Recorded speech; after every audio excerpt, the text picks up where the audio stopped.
Bonsoir. J'ai l'honneur et le plaisir ce soir de déclarer ouverte la cérémonie de remise du prix Dan David de l'année 2007. Permettez-moi d'appeler pour cela M. Renaud Dondieu de Vabre, ministre de la Culture et de la Communication. Je vais prendre place. Madame Yuli Tamir, ministre israélienne de l'Éducation et de la Culture.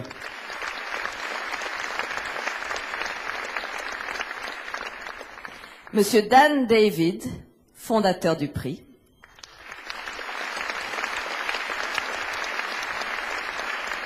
Le professeur Itamar Rabinovitch, président du conseil d'administration du prix Dan David. Monsieur Francis Val, membre du conseil d'administration du prix Dan David.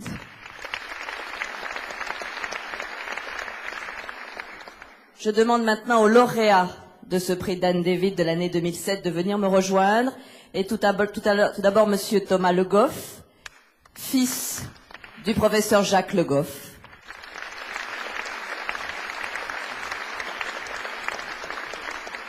Le chef d'orchestre Zubin Mehta, maestro.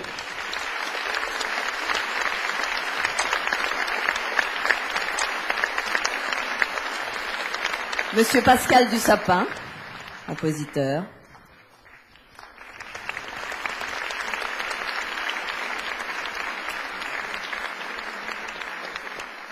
Et les professeurs James Hansen, Sarah Kurtz et Jerry Olson.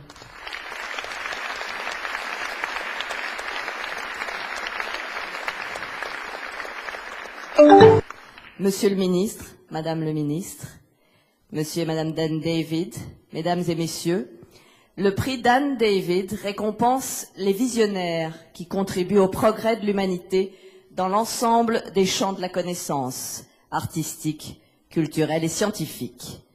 Pour les 3 dimensions temporelles du passé, du présent et du futur, le prix Dan David rend hommage aux personnalités qui explorent notre passé, améliorent notre qualité de vie et contribuent à un avenir meilleur.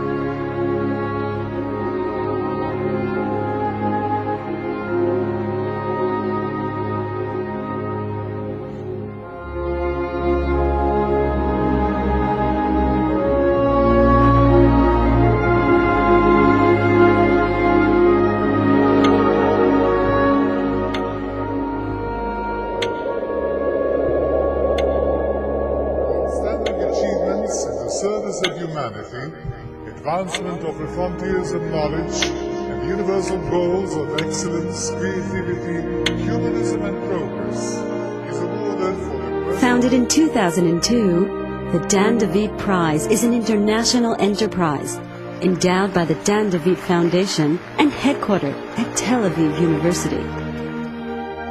The Dan David Prize acknowledges the 3 time dimensions, past, present, and future, as realms of human achievement. The past refers to fields that expand knowledge of former times.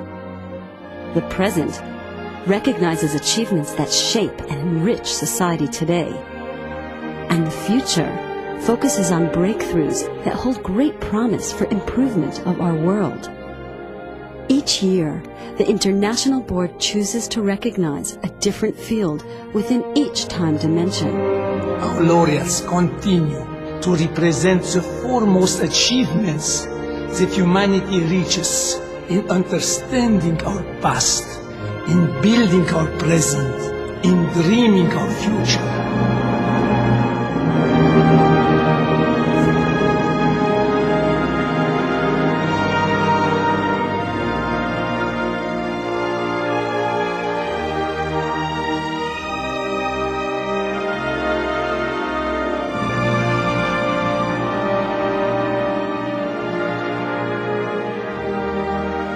I'm here simply as a representative of the world. Changes my perspective on the world. We've actually been part of the project. Greatly honored by this opportunity to understand how the universe works. To approach people with respect, I want them. A good reconstruction. And hopefully will make a difference in treating disease and understanding. Look at the future with a spirit. That was really my goal, to try to solve medical problems. I hope till the last day of my life I can work in the laboratory. Find a way of working together, providing us with wonderful information. The prize honors great men and women who have explored the past, enhanced life in the present, and envisioned breakthroughs for a better future. The Dan DeVito Prize aims to foster universal values of excellence, creativity, justice, democracy, and progress, and to encourage innovative and interdisciplinary research that cuts across traditional paradigms. 3 prizes of $1 million each are granted annually in the fields chosen for the 3 time dimensions.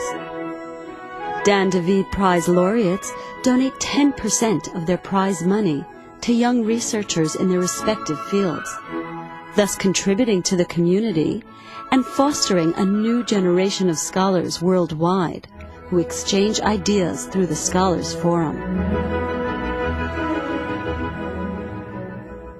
In 2005, the Dan DeVito Foundation and the French Ministry of Culture and Communication signed an agreement to collaborate on promoting the Dan DeVito Prize throughout the world. C'est un très grand honneur pour la République française d'accueillir désormais la cérémonie de remise du prix Dan David en alternance avec l'Université de Tel Aviv. Encompassing human achievement in each time dimension, the Dan DeVito Prize is committed to a better world in the years to come. It is our shared past that will inspire what is to come. Bringing together people from different backgrounds, with different interests, that share one thing passionately, to make this a better world. The strong message of this prize is that life and freedom are the pillars of the common civilization of men.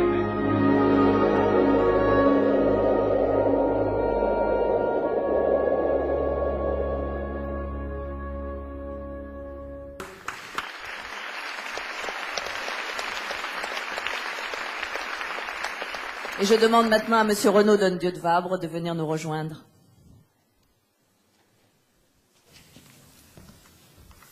Cher Dan David, Madame la Ministre, Messieurs les Présidents, Messieurs les Ambassadeurs, Excellences, Mesdames, Messieurs, chers amis, je suis très heureux et fier de vous accueillir ce soir à l'Opéra national de Paris, haut lieu de patrimoine et de création.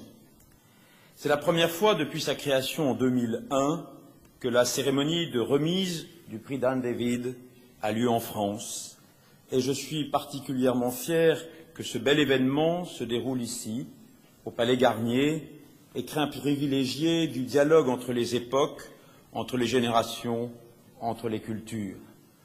Nous vous avons offert ce soir ce qu'il y a de plus beau dans le cœur des Français, c'est le défilé de l'ensemble de l'école de danse et de l'ensemble du corps de ballet.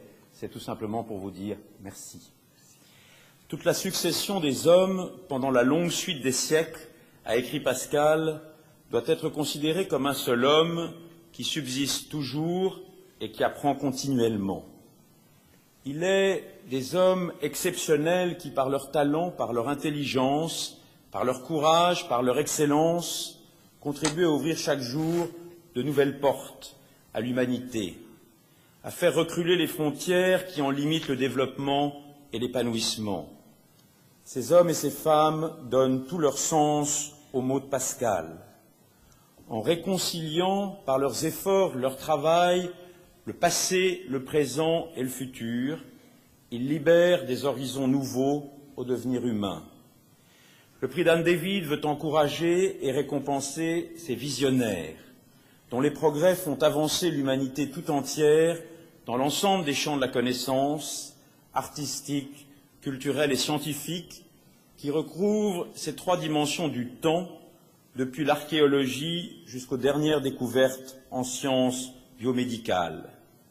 Je ne doute pas que cette volonté audacieuse et généreuse, contribuera sur le long terme à faire avancer, à faire progresser, à grandir l'homme. Cette ambition peut sembler démesurée et pour autant, elle n'en est que plus nécessaire, car pour reprendre les mots d'André Malraux, grand écrivain de la condition humaine, qui fut également le premier ministre de la Culture, l'homme ne se construit qu'en poursuivant ce qui le dépasse. Je tiens à féliciter tous les lauréats qui sont à l'honneur ce soir et à rendre hommage à la Fondation Dan David, à tous les membres de son conseil d'administration et à tous ceux qui contribuent à la réussite de ce prix. Je veux les remercier très chaleureusement en mon nom et en votre nom à tous pour le travail exemplaire qu'ils accomplissent au service de l'art, de la science, de la culture, de la connaissance pour construire un monde meilleur. Cher Dan David, merci.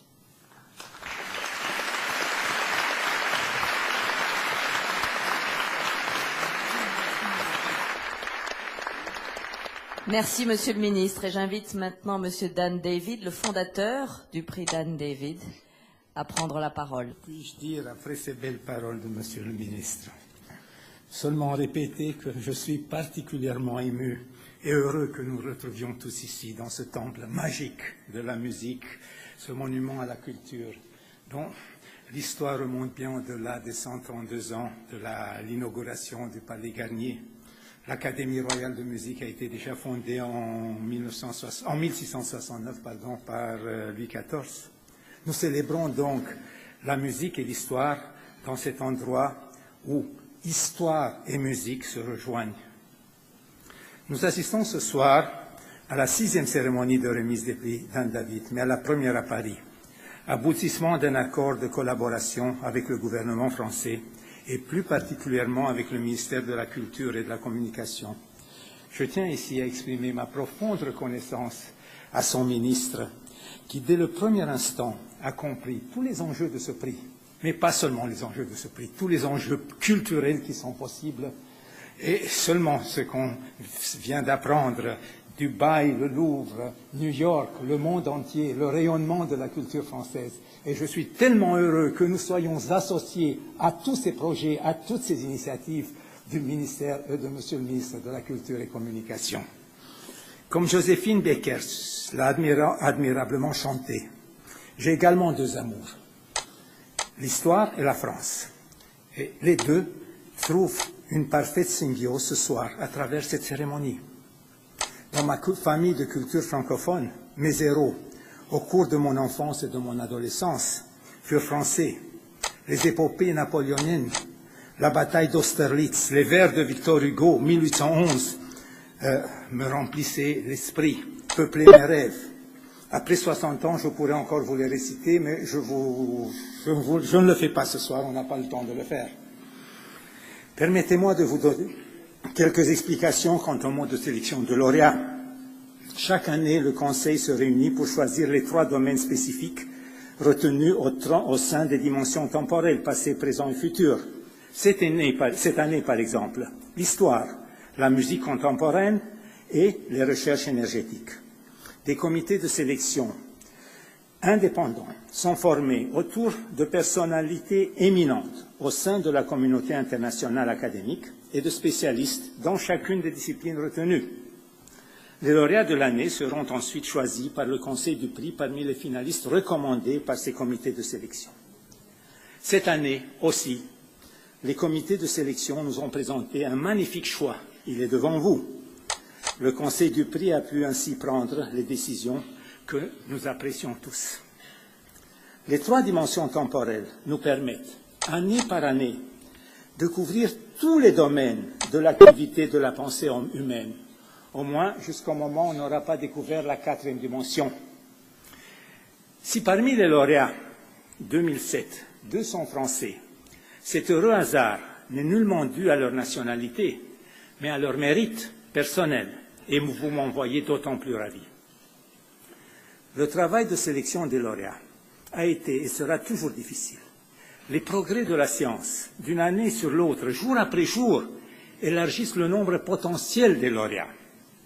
Notre but et d'encourager les recherches, de mettre en évidence ceux qui, parmi les chercheurs, au sommet de leur carrière, nous aident à comprendre notre passé, à construire notre présent, à rêver notre futur.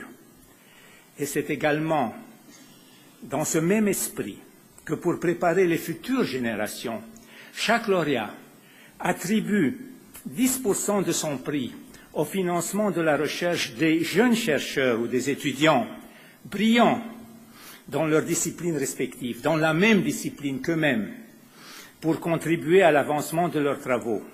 Cela fera l'objet d'une seconde cérémonie cette année qui en mai suivra celle de ce soir à Tel Aviv. En médecine, en physique, en chimie, dans l'amélioration de nos conditions de vie, dans l'exploration planétaire, en archéologie ou dans n'importe quel domaine, toutes ces découvertes, qu'elles soient le fruit de recherches longues et harassantes ou d'un heureux concours de circonstances, ne peuvent vraiment que soulever notre admiration. Et de quoi pourrait-on rêver pour notre futur? Ce qui était inconcevable il y a quelques années est aujourd'hui présent dans notre quotidien. Il est difficile de penser à ce qui sera possible demain. Prolonger notre vie, écarter les maladies, transférer notre personnalité dans un ordinateur. J'aimerais bien cela. Pas tout de suite, mais dans quelques années. S'agit-il de rêve ou de réalité prochaine?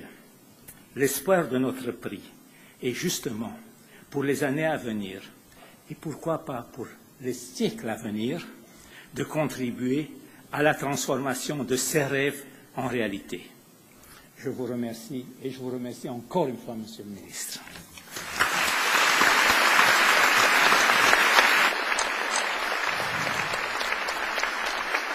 Merci beaucoup, Monsieur Dan David. J'ai l'honneur de demander au professeur Itamar Rabinovitch, président du conseil d'administration du prix Dan David, de nous rejoindre.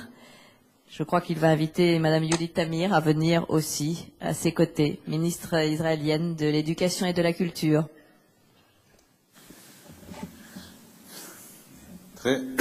En très bref, comme président du Conseil du prix et comme président de l'Université de Tel Aviv, je suis fier et heureux de vous présenter une amie, une collègue, le ministre de l'Éducation d'Israël, le professeur Yuli Tamir.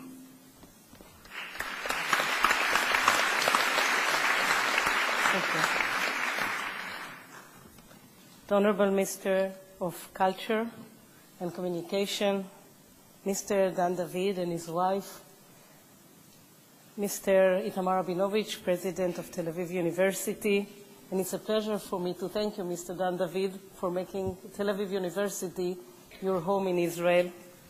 Laureates of the Dan David Prize, dear guests, it is a great pleasure and honor for me to be here with you tonight. What better way do we have to celebrate human knowledge than the unusual combination of excellence that we have here with us today? Human excellence is an unprecedented quality that illuminates the unique nature of the human mind. It combines ability and choice. Animals, too, can exhibit abilities. Who can run faster than the cheetah? Who can fly higher than the eagle? Yet the cheetah and the eagle cannot decide to be excellent in any other field than that they have been born to excel in. They cannot but run or fly. They can only be what they were meant to be. Humans can make a choice. They can choose whether they would like to run or write, to play or fly. This is why human excellence is first and foremost a victory of the human will, not only of human abilities. Today, the 8th of March, is the International Women's Day. It is therefore proper to mention, in this respectable forum, the fact that for women, the choice of excellence is even more difficult than for men. Two of my own heroines, who were a true source of inspiration for me, were French. I have read the biography of Marie Curie when I was 9, and ever since admired her scientific brilliance. I have read Simone de Beauvoir many years later, and in the light of the second sex, I read the story of Madame Curie once again, and saw it in a new light. Brilliance, I have realized, was not enough. Courage and determination were an essential part of her victory. The Dan David Prize connects the past, the present, and the future. It celebrates what we have achieved so far, but it also shows us that there is a way to choose a goal for the future. What should this goal be? We have to expand our knowledge, our culture, our intellectual horizons, yet there is one thing we have not yet developed sufficiently. We have not yet fully developed our common humanity. Today, knowledge is international. It travels fast and far. Regretfully, the human heart is much less developed than the human mind. It is less open, less generous, more selfish and xenophobic than it should be. So here is a task for the future, fitting well the two great nations represented in this hall. The French nation that taught us the lesson of freedom, equality, and fraternity, and the Jewish nation that taught us the lesson of love thy brother as yourself. The two must unite forces and set a task of human excellence that is exhibited not only in the laboratory, the library, or the concert hall, but in the street, the home, and the school, in the public and the private sphere. Excellence that will make this world a better place for all human beings. Thank you very much.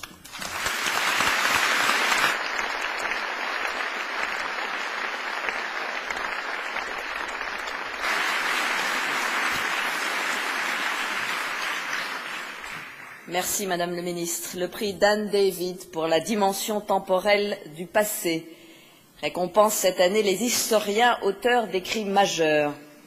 Le Comité international de sélection, présidé par le professeur Bernard Beilin de l'Université d'Harvard, a décidé de décerner ce prix au professeur Jacques Le Goff.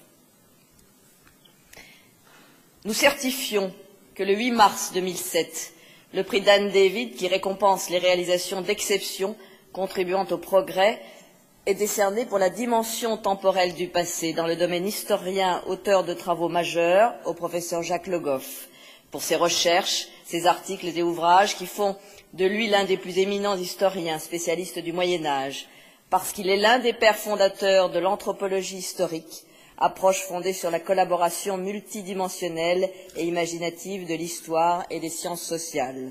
Également pour ses travaux sur des périodes reculées, entrepris tout en gardant un regard attentif et constant sur les grands questionnements contemporains. Et enfin pour son érudition, son imagination et ses engagements professionnels et civiques.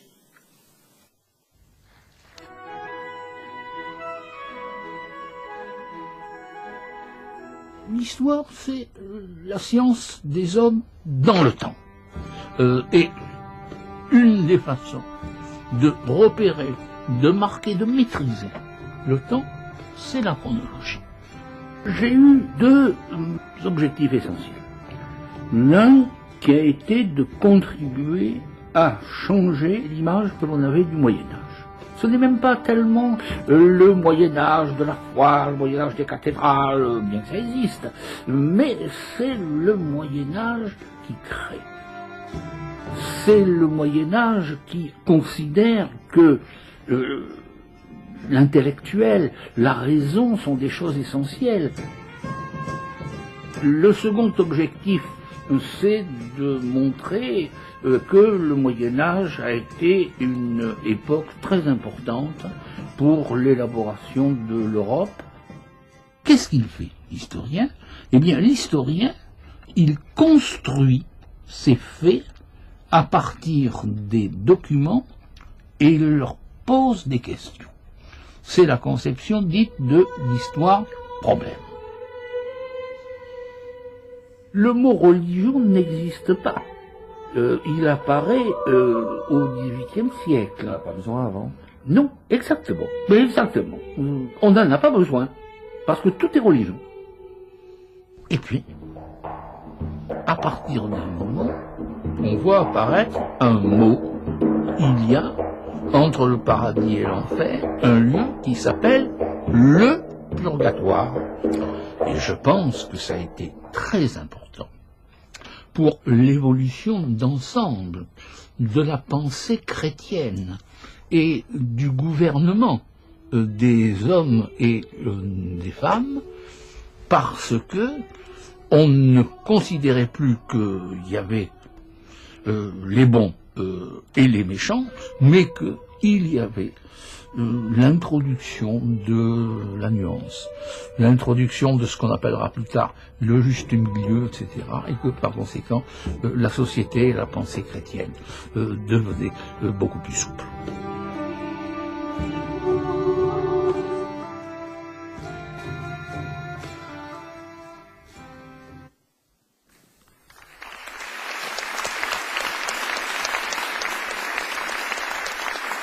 Et j'ai l'honneur d'inviter M. Thomas Le Goff, fils de Jacques Le Goff, à recevoir le prix au nom de son père.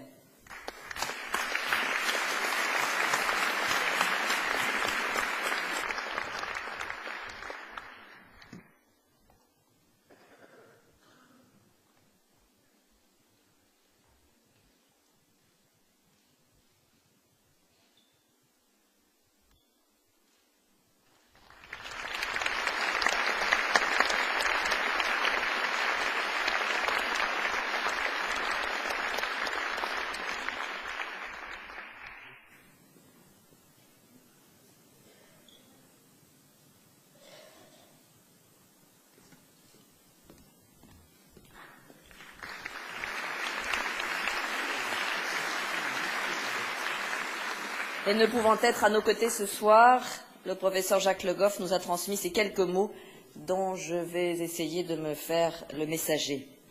C'est pour moi un grand honneur, inattendu, que l'attribution du prix Dan David. Et je remercie de tout cœur le jury qui m'a distingué parmi d'autres personnes, au moins aussi dignes que moi, d'être ainsi honorée.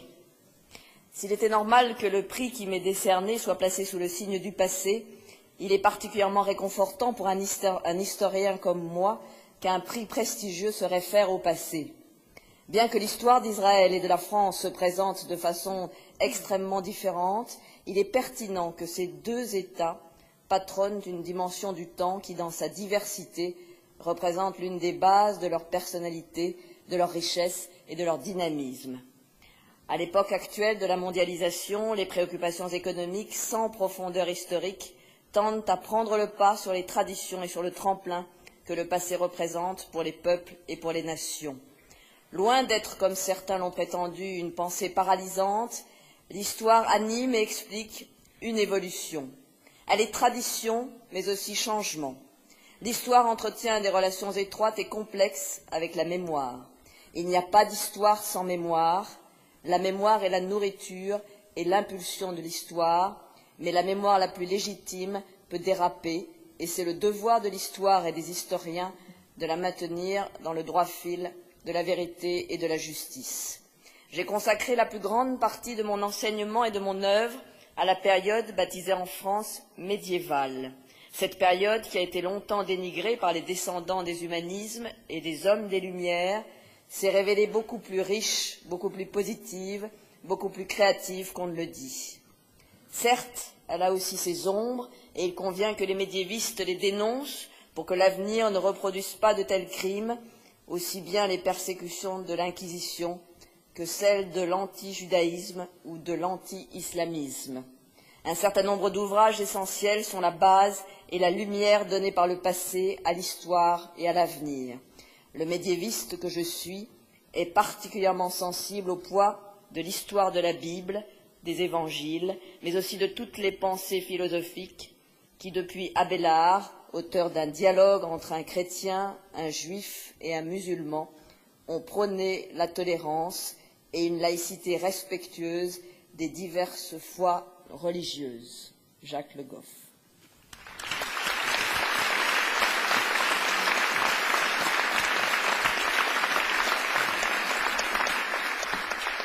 Le prix Dan David pour la dimension temporelle du présent met cette année à l'honneur la musique contemporaine.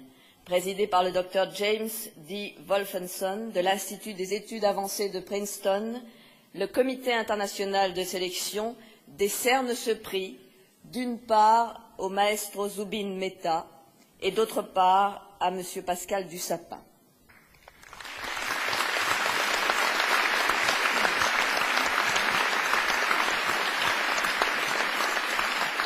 Nous certifions que le 8 mars 2007, le prix Dan David, qui récompense les réalisations d'exception contribuant au progrès, est décerné pour la dimension temporelle du présent dans le domaine de la musique contemporaine au maestro Zubin Mehta.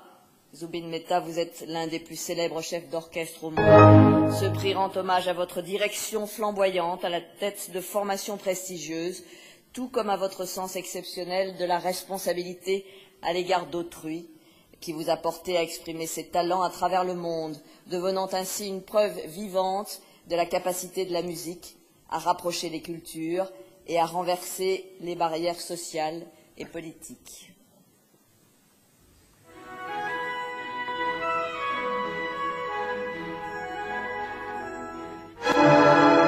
I cannot imagine the world without music. Same way I cannot imagine me without music. Zubin Mehta sprinkles magic, passion, and love through the crevices of the world by sharing his music and taking a stand to make a difference. We played our best. The musicians were in completely top form. There's a great expectation, there's tension, because we rehearsed also before very well. Since he was a young man, Zubin has been performing around the world. Through the language of music, he draws the world closer.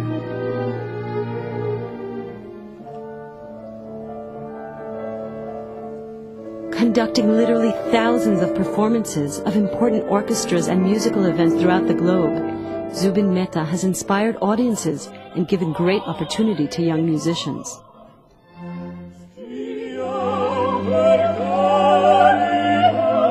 So they are my children, my musical children. And therefore, I feel very attached. I love it. It's not a job. It's a permanent vacation. He has taught us how music crosses cultural gaps, men's hearts, and brings light to places that are hurting. His greatest gift to us is showing us how music can make the world a better place. You fill my heart with your great music for so many years. In 10 years, when will you be? Ich weiß nicht. But I will not have retired, this I promise you.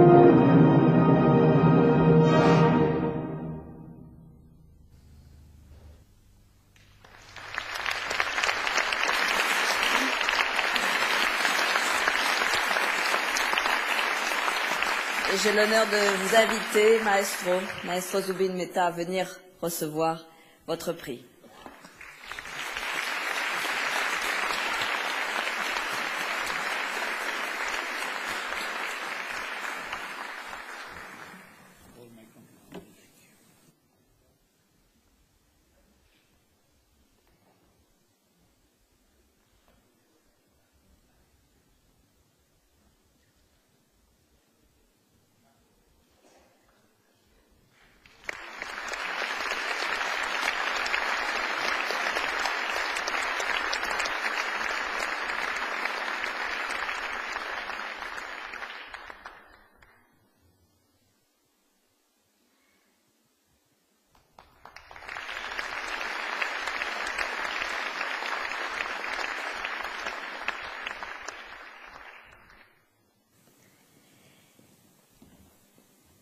Pascal Dussapin, le prix Dan David 2007 pour la dimension temporelle du présent dédié à la musique contemporaine vous est remis ce soir. Nous certifions que le 8 mars 2007, le prix Dan David, qui récompense les réalisations d'exception contribuant au progrès, est décerné pour la dimension temporelle du présent dans le domaine de la musique contemporaine à M. Pascal Dussapin pour les remarquables opéras compositions pour orchestre et musique de chambre dont vous êtes l'auteur et qui sont interprétées partout dans le monde. Également pour les liens que vous avez créés entre ces sources d'inspiration, combinant les diverses expressions de créativité des arts musicaux et visuels modernes, musique classique occidentale, jazz, diverses traditions musicales et arts contemporains. Enfin, pour vos prises de position relatives à la musique contemporaine, qui, de votre point de vue, ne doit pas être réservée à des cercles fermés, mais s'ouvrir résolument à toutes les influences.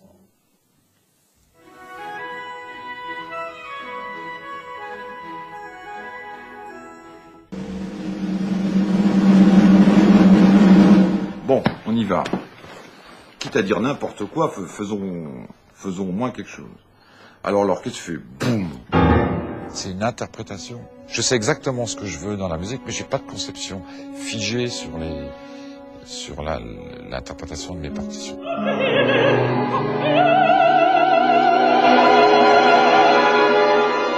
Moi j'aime bien que ma musique parle. C'est un appareil sémantique animé de toutes les questions qui sont celles de la vie.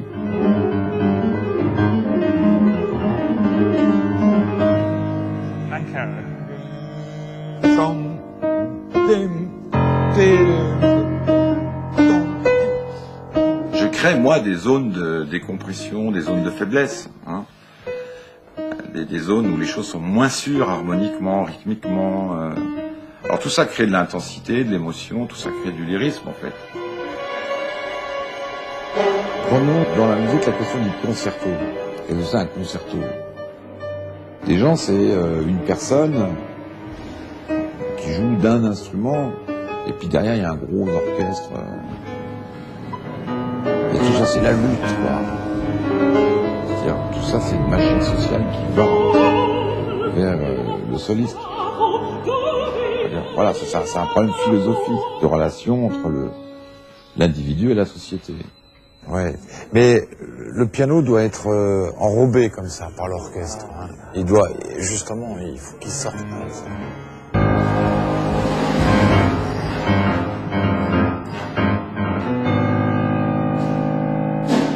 Ce sont vraiment des questions d'émotion qui relèvent de tout un chacun.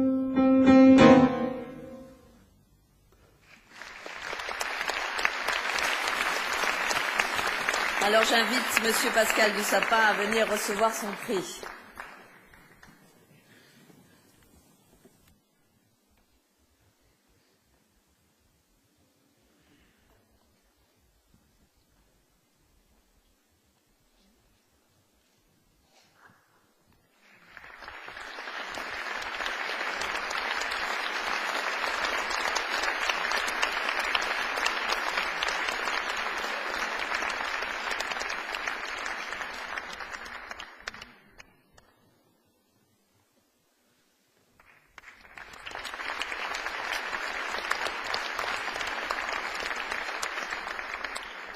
Au maestro Zubin Mehta de prendre la parole au nom des lauréats de la catégorie musique contemporaine. Maestro.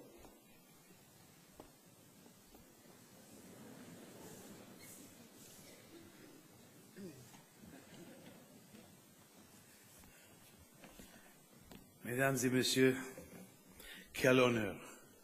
Même pour moi, ici sur la scène de l'Opéra de Paris, dont j'ai dirigé il y a 20 ans, Traviata là-bas, et je vais surtout saluer mes collègues de l'orchestre qui ont joué pendant 20 minutes la musique de Berlioz.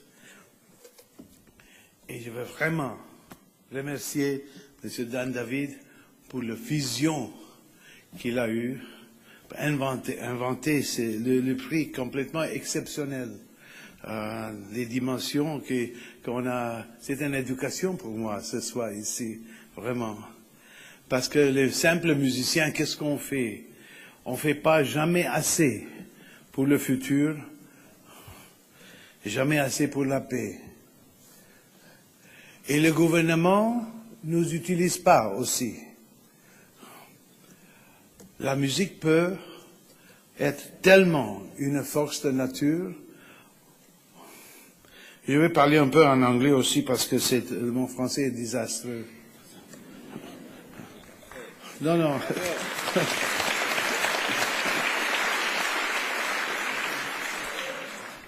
I will be a little faster in English because you have a huge evening in front of you still, and so many wonderful colleagues who are going to get more prizes that we admire so much their work. But, you know, yesterday I conducted a concert in Tel Aviv, and tomorrow I will conduct a concert in Tel Aviv.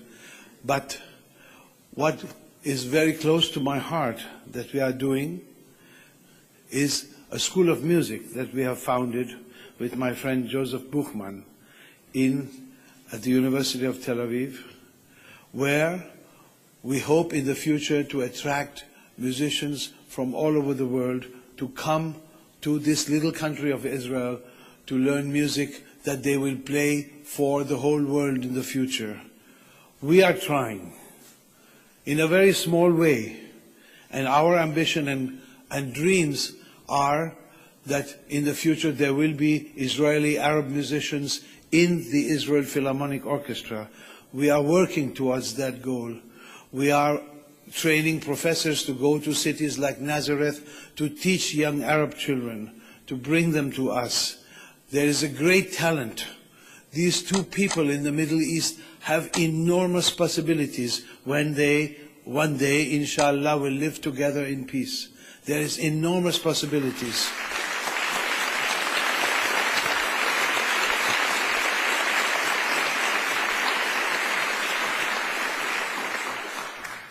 We go all over the world. We try to bring people together.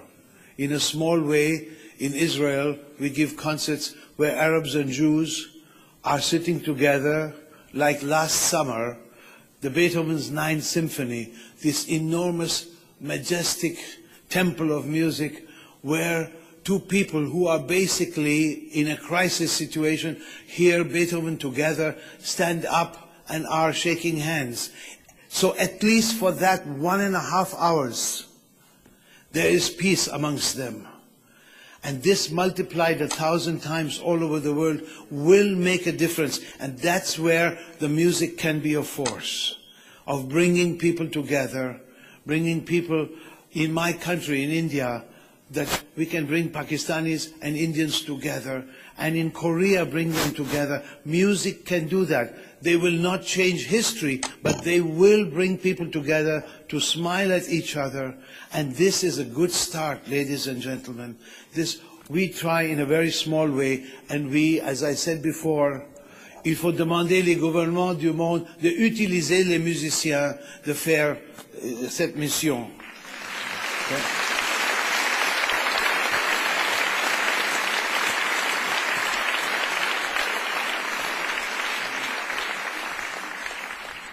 We try in our small way, and we promise in the future to do more. Thank you very much.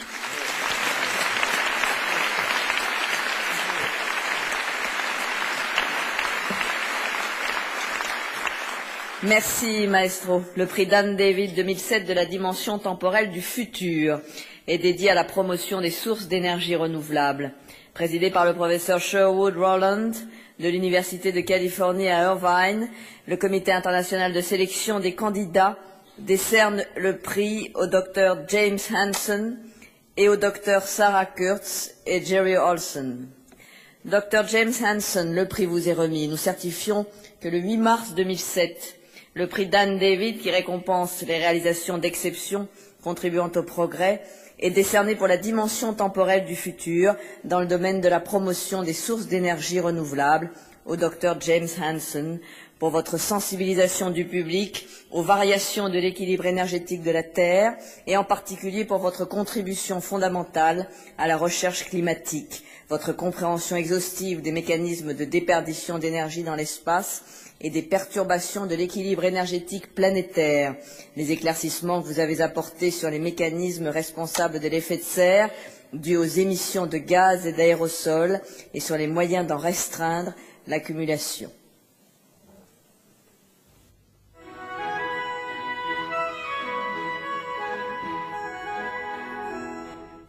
He warned us more than 25 years ago that human activity was changing the Earth's climate. I say what I believe.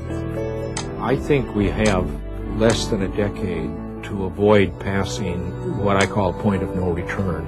The Earth has warmed about 0.8 degrees Celsius, which is about 1.5 degrees Fahrenheit in the last century. Most of that in the last 30 years, while greenhouse gases have been increasing very rapidly. If the planet warms more than 2 degrees Fahrenheit additional, we will begin to have a very different planet. But in my opinion, 3 degrees Celsius is not the level of dangerous interference. That's a level which guarantees disaster. We have to, in the next 10 years, get off of this exponential curve and begin to decrease the rate of growth of CO2 emissions and then flatten it out. And before we get to the middle of the century, we've got to be on a declining curve. If that doesn't start within 10 years, then I don't think we can keep additional global warming under 1 degree Celsius. And that means that there's a great danger of passing some of these tipping points. If the ice sheet once begin to disintegrate, what can you do about it? It will be a situation that is out of our control. What we need to do if we want to keep the ice sheets fairly stable is level off the use of fossil fuels. And that means basically energy efficiency. I think I would not be doing my job if I did not speak out, because understanding this is one thing, but if we don't tell anybody about it, it doesn't mean much. I've tried to be a straight scientist doing the science and reporting it as best I can.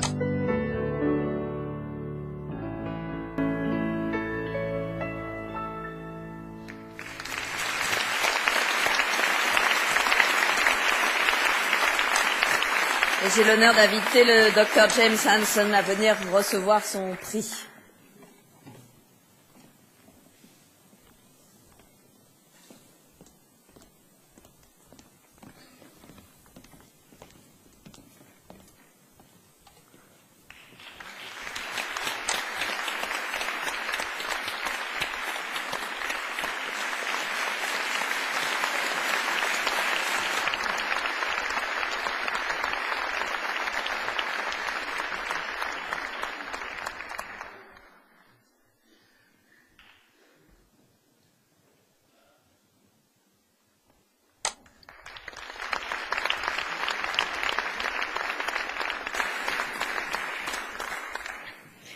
À présent, le prix Dan David 2007 est remis aux docteurs Sarah Kurtz et Jerry Olson pour leur contribution exceptionnelle au domaine de l'énergie photovoltaïque en général et en particulier, au développement de cellules multijonctions de phosphore de gallium-indium et arsénium de gallium, dont le rendement de conversion de l'énergie solaire en énergie électrique est potentiellement susceptible de résoudre la crise énergétique mondiale actuelle.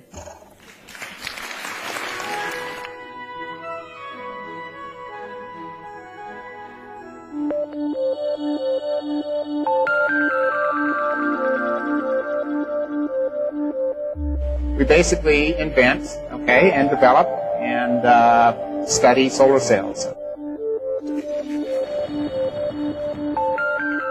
I was interested in seeing solar energy as a way to better the world. We make, the devices that are over 40% efficient. So this is the final product. There's actually 12 final products here. You put that in sunlight and it'll generate a lot of electricity. And we took two common semiconductor materials and figured out a way to bring them together as two separate solar cells. And before people could tell us that it wouldn't work, we actually had working devices. Every time you have a defect, that is a loss mechanism decreasing the efficiency of the solar cell. So what Jerry did was to figure out that if he used gallium indium phosphide and gallium arsenide together, he could have them be the same size structure with no defects. And that really was the key of the manufacturability. There are approximately 500 satellites up in space right now that are powered by this solar cell. And of course the two Mars rovers on the surface of Mars that are also powered by the device. It's fun to see our cells up there running around on Mars. It was a really big thing for my mom. Boy, she just... But you would take this lens and you would put it above the solar cell and focus the sunlight onto the device. So now, all of the sunlight falling on this lens gets focused down to a much smaller point. What that means is that you don't need a device this big in order to collect the light. You only need a device this big. And there are many, many implications of that. You'll end up with much higher efficiency and much lower cost. Hopefully someday will contribute to the energy problems and the global climate change. The price of oil is going to continue to go up. The cost of solar is going to continue to go down. It's very clear that eventually the world will need to rely on solar power. So the next step is even more efficient solar cells that hopefully someday will, allow us to, generate basically unlimited amounts of energy from the sun.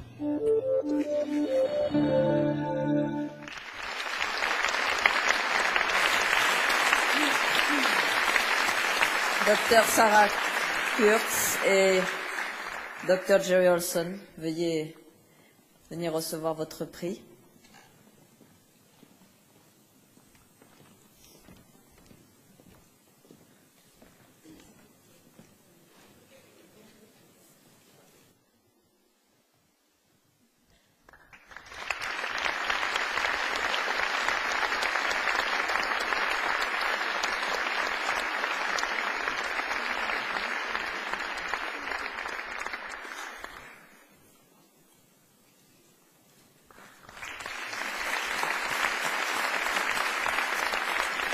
Et le docteur Jerry Olson. Il faut retourner. Alors les mêmes.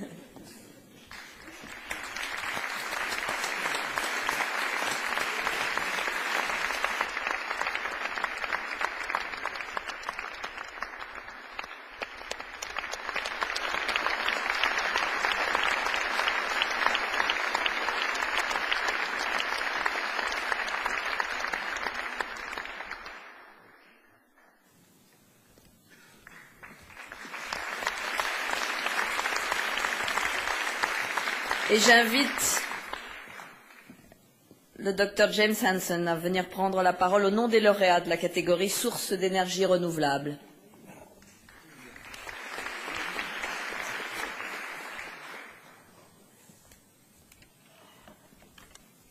I'd like to thank Dan David for this opportunity to discuss and bring attention to the threat to the planet. The threat to creation that's posed by human-made climate change.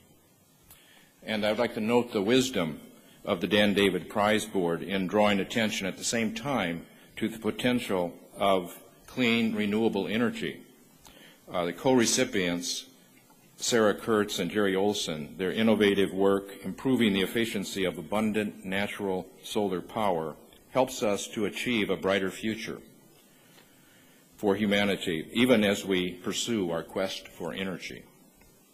The Earth's history carries a rich bounty of information about how our planet responds to climate forcings.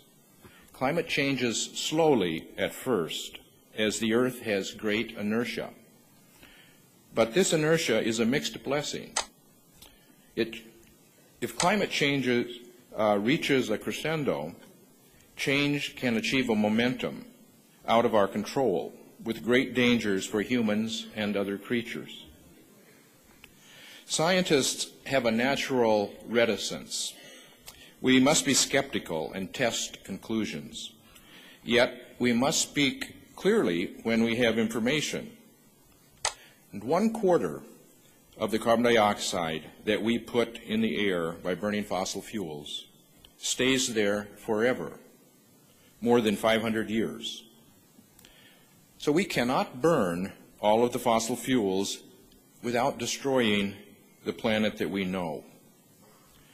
Civilization developed in a time of stable climate and stable sea level. Earth was warm enough to keep ice sheets off North America and Europe, but cool enough to keep for ice to stay on Greenland and Antarctica. Burning all fossil fuels assuredly will cause cataclysms on West Antarctica and Greenland. Large sea level rise, shifting of climatic zones, and extermination of many of our fellow creatures on Earth. Prompt, sensible actions are needed to avoid passing the tipping point at which inertia carries us to disasters. We must phase in improved energy efficiencies, renewable energies, and energies that do not release atmospheric pollution. We must be on a different energy path within a decade. The problem is lack of political leadership. We must break the grip of special interests on our government, special interests who deny science facts for short-term gain. We need not fear change. There are many benefits to clean energy. The only thing that we have to fear is ineffectual gradualism and a pretense of action. Addiction to fossil fuels must be broken while readily available oil and gas are being depleted.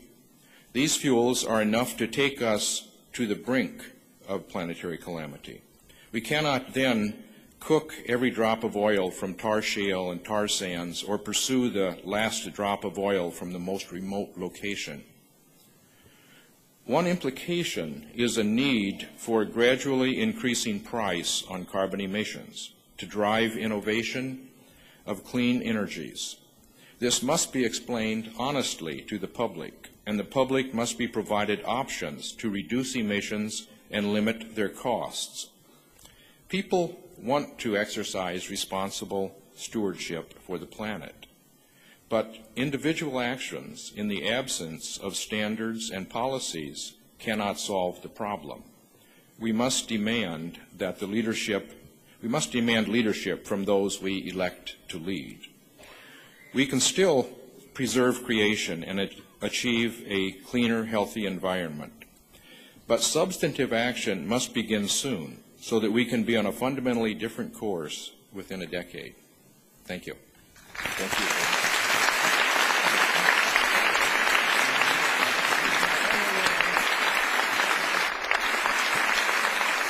Merci. Ainsi s'achève cette cérémonie de remise du prix Dan David 2007. Il me reste à vous remercier de votre présence, à remercier et féliciter encore les lauréats et à remercier Monsieur le ministre de la Culture, Madame le ministre et Monsieur Dan David. Et nous vous laissons bien sûr admirer maintenant le corps de ballet de l'opéra dans le ballet de Roland Petit, Les Intermittences du cœur. Bonne soirée, merci.